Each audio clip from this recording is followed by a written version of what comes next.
It's been a minute since I've been inside my studio, and it's been even longer since I feel like I've painted something that really spoke to me. I'm gonna treat this as if you have no idea who I am, you have no idea what I do, and you have no idea what you're watching. So, my name is Dope Chief. I'm a full-time artist. I make art all the time. I work in many different mediums. I sculpt, I paint, I illustrate, I animate. I do a lot of apparel design. I do a lot of different things. Everything I am is just to create. So if you don't know, that is who I am. Today I'm going to start working on a piece that I call As Above, So Below.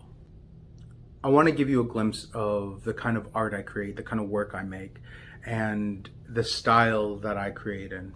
Looking back at a lot of the works I did in 2018 to 2019, it was a lot of work that was very narrative driven, stuff that had a lot of story behind it. It's some of my favorite work and stuff that really inspired me. And I want to dive back into that type of painting, that style of painting. I want to pull back that style, and I want to take everything I've learned since then, and I want to start incorporating it all together. Feels good to finally be back in the studio, and I'm excited to just start creating a bunch of new work. So yeah, let's get into it. As the storm brews and begins to rage loudly, we find Pax in the slumps he calls home.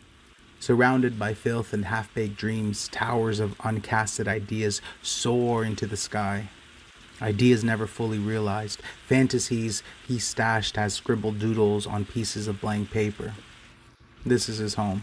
A landfill of comfort and disarray, a harsh environment, but an environment he mastered over time, through failures and tribulation, his jungle of wasted potential.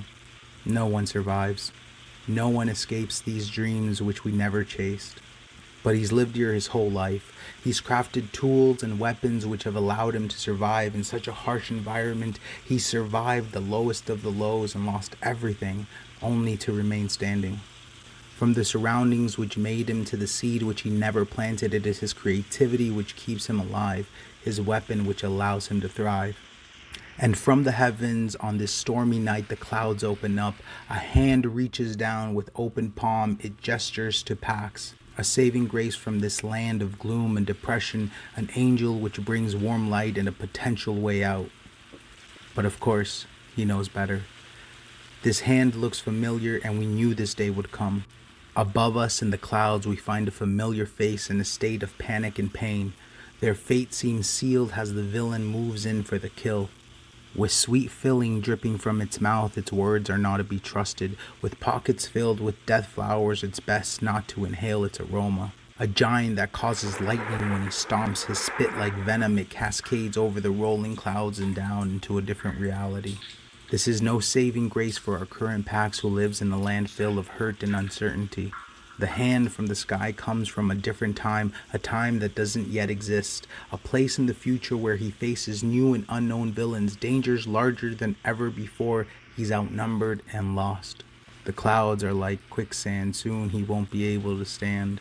So in his final moments as the villain closes in, Pax remembers a time much worse than this, of a place where it's always gloomy and most die never having really lived.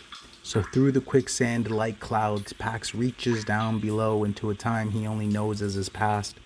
He isn't looking to save our current Pax, but instead he reaches down from the clouds for help. The tool which once allowed him to survive in a wasteland jungle is now the tool he needs. This is a reminder that we can only help our future selves and look to the horrors we survived as our strengths. Make no mistake, the things you overcome today will grant you the strength to overcome the villains of tomorrow. Finn, when I go back to painting like this, I remember that there's so much more than just the aesthetics of paintings in this style.